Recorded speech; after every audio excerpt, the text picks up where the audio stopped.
Good morning, everyone, and welcome to Farm Bill Fridays on Facebook Live.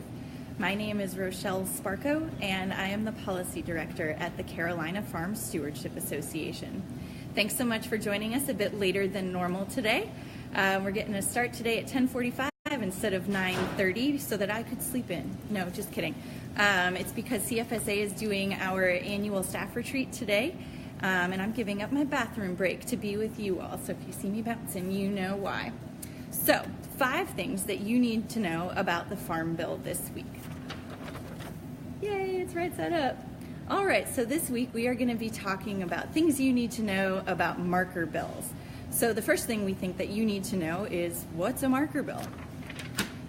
I bet you're thinking, it must have something to do with markers, but you'd be wrong. Do you love that I brought markers just to have that moment? I do. A marker bill is an informal way of referring to a bill that gets introduced by a member of Congress without any expectation that it in and of itself is going to pass and become law. A marker bill instead is a way for a member of Congress or a group of members to show a few things. One is to sort of set the parameters for a conversation about a piece of legislation that they hope will be included in a larger bill. For instance, the Farm Bill. So a marker bill will likely have either a singular focus or kind of cover a range of issues that are all interconnected in some way.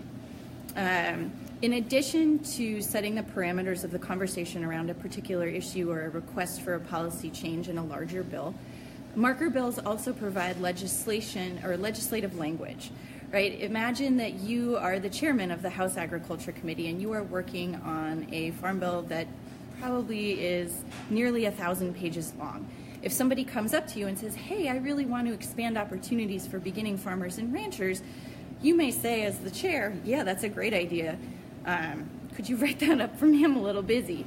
So this is a way to make it easier for the chair to incorporate a particular member or a group of members' policy requests into the actual chair's mark, which we've talked about in the past, right? The chair's version of the Farm Bill that actually gets introduced and talked about in the House Agriculture Committee. You can just cut and paste, right? That makes it easier. So in addition to providing parameters for the conversation, it provides also the legislative language that the chair could just use. The last thing that it does is it shows how much support there is for a particular change to the Farm Bill, right? So if one member creates a marker bill and introduces it all alone, there's a little something there. But imagine that you get co-sponsors for that bill, maybe a lot of them, some of whom are Republicans, some of whom are Democrats. Seems a little more powerful now, right? A lot of people are on board. They've put their name on it. Now imagine that you have a version of the bill that gets introduced in both the House and the Senate, right? So it's more likely that that particular provision or change in the law will be incorporated in the House's version and the Senate's version.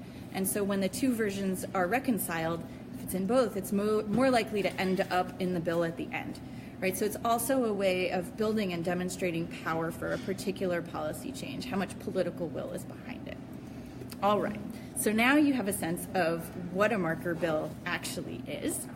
The second thing that we think that you need to know about marker bills this week is that Congress works with knowledgeable allies, experts, and lobbyists to develop the language in a lot of those marker bills. All right, so why is that?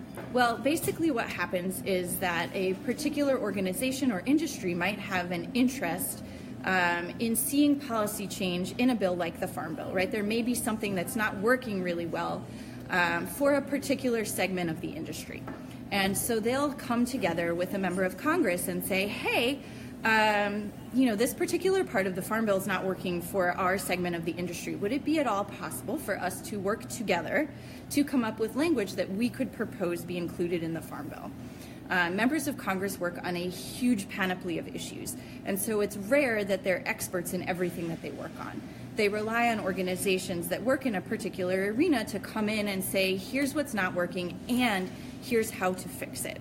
Right, and so, for example, the Carolina Farm Stewardship Association worked with a number of our members across both North and South Carolina last year to go make legislative visits, right? We met with all of the members of Congress in both states or their staff to talk with them, make sure that they understood that there was sustainable, local, and organic agriculture happening in their districts, so that they would care more when we brought to their attention particular issues in the Farm Bill that could benefit those members. And so organizations like CFSA do that year-round, all the time, many of them with far more capacity than we have up in Washington, D.C., to just try and make sure that legislators understand the problems that a particular organization or industry or people face. And they also are integral in helping the members draft the legislative language that they think would correct those issues or problems. So that's where marker bills come from. The third thing that we think that you need to know about the Farm Bill this week has to do with the last two segments of Farm Bill Friday. So we're going to be hearkening back a little bit. The first thing is we're going to talk about two marker bills that will have an impact on the horticulture title, the horticulture and specialty crop title that we talked about 2 weeks ago. And the fourth thing, we'll come back to this in a moment, but they're kind of related, are two marker bills that will have an impact on the conservation title, which we talked about last week. So I have another handout for us to use. Here we go. All right, so the two bills that are going to have an impact, or the two marker bills that we hope will have an impact on the final Farm Bill, are the Local F.A.R.M.S Act and the Beginning Farmer and Rancher Opportunity Act. I've given you the bill numbers for both of these marker bills, and actually local farms, remember we talked about the power of getting co-sponsors, lots of people signed on to your bill, and also the power of having a House version and a Senate version. So the Local F.A.R.M.S Act has actually been introduced both in the House and the Senate and has a number of co-sponsors. The Beginning Farmer and Rancher Opportunity Act has only so far been introduced in the House. So let's talk a little bit about what those two marker bills do. All right, so just so that you know, I also mentioned that it was important for these bills in a display of power to have bipartisan support. So the Local F.A.R.M.S bill does, or the Local F.A.R.M.S Act actually does have Republican and Democratic co-sponsors in both the House and the Senate. Okay, so what does it do? The Local F.A.R.M.S Act actually stands for the Local Food and Regional Market Supply Act. So it's a cute acronym. It will help farmers to reach new markets. How does it do that? It will streamline some programs that do help local farmers and farmers markets and supply chain develop. It will create a stable baseline of funding for the organic cost share program. It will also expand access to healthy food. It will do that by expanding the Senior Farmers Market Nutrition Program, making low-income military veterans eligible for that program in addition to elderly people. And it will also pilot a project to evaluate the impact of produce prescription programs. If you haven't heard about these are projects that have been started up in a number of different cities and in a couple of states where doctors will actually prescribe healthy food to people to encourage them to change their diet. In addition to or instead of starting with drugs, if that's appropriate. The bill would also provide some regulatory relief to school systems who want to buy from local farmers. It's really complicated to do that right now, and this would make it easier. The last thing that the Local F.A.R.M.S Act would do is increase the amount of infrastructure that is in place to connect consumers with producers. So it would make loan programs available that currently exist available to livestock supply chain businesses, and make it easier for pasture-based farms that are raising livestock to get their products to market, for example. It would also expand the Food Safety Outreach Program. The FSMA, the Food Safety Modernization Act, placed a bunch of restrictions or regulations on farms, large and small, and the FSOP would help to, that's the Food Safety Outreach Program, is designed to help small farms do a better job sorry, distracted, lots of folks are behind me, I'm trying to keep my train of thought here, would help small farms do a better job of understanding how those obligations will impact their operations and how to implement food safety practices on their operations. This bill is currently looking for more sponsors in the House, as well as Republican and Agriculture Committee Democrats in the Senate. So if you have any of those folks, go call them, tell them to sign on to this bill. The next bill we were going to talk about again is the Beginning Farmer and Rancher Opportunity Act, or House of Representatives Bill 4316. This one also has a Republican and a Democrat, or more than one, as a sponsor, which demonstrates some real interest, bipartisan interest in the bill, but it has only been introduced on the House side. This one talks about providing some relief for beginning farmers. There are thousands, hundreds of thousands of acres of farmland that are going to change hands over the course of the next 5 years, the duration of a farm bill. Making sure that new farmers can take advantage of that land transfer and get into agriculture is a huge focus of this bill. We talked some about easements last week in the conservation title. This bill would help to increase access to easements by beginning farmers at an affordable rate.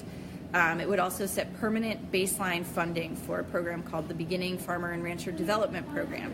Right now, that program has discretionary funding in the Farm Bill, meaning that every single year Congress is allowed to put money into it, but they're not obligated to do so. This would make it an obligation for Congress to appropriate money to that program every single year. In addition, it would increase the small loan program and technical assistance that's available to beginning farmers. And it would make some minor changes to the capital title and the credit title and the crop insurance title to make it easier for beginning farmers to access both loans and crop insurance programs, which right now are really difficult for beginning farmers to get access to. So now moving into some changes in the conservation title, let's take a look at the bottom two bills that we have here on our handout. So this is the fourth thing that you need to know about the Farm Bill this week, are changes to the conservation title that have been proposed in a couple of marker bills.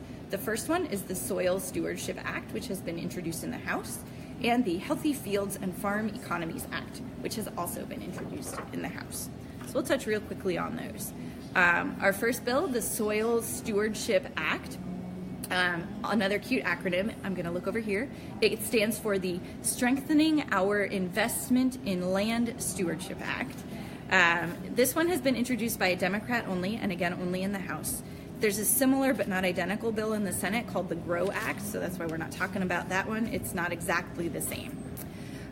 This bill would support growing demand for conservation assistance, right? We talked about the fact that about 3/4 of the farms get turned down even if they're eligible for conservation practices last week, so this would boost the amount of investment in those programs. It would also make it easier to move from the EQIP program, which we talked about last week, into the CSP program, which we also talked about, right? EQIP being sort of baseline, best management practices in conservation on a farm, and CSP being that next higher level. Right now, moving from one program to the other is complicated, it's not seamless, it's handled by different offices.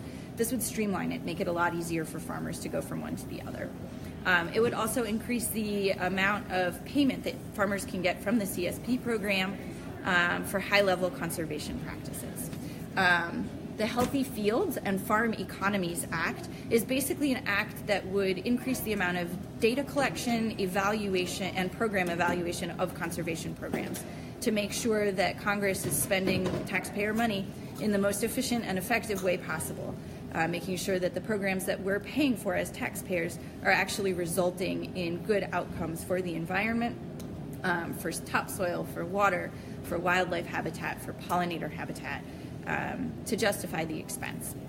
And so the last thing that you need to know this week about marker bills is that Congress is going to be in recess from March 26th until April 6th, meaning that they're going to be home in district. By and large, I imagine some of them probably have other places that they're going, but since they're all running for re-election this year, a lot of them are probably coming home.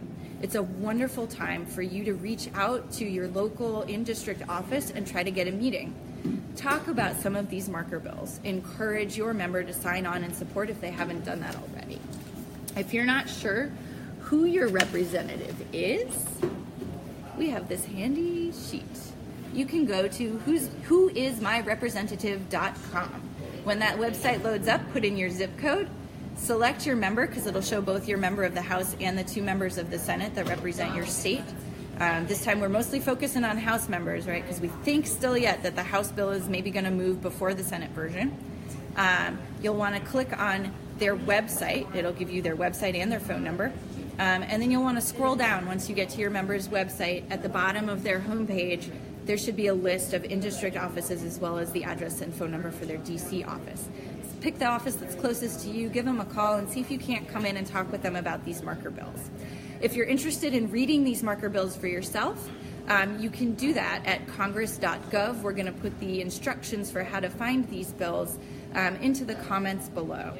So I hope you learned a lot about marker bills this week, and that you're thinking about going to make a visit to your member of Congress while they're in recess to talk with them about the importance of local, organic, sustainable agriculture in their districts. It could make a huge difference in what happens with the Farm Bill this year.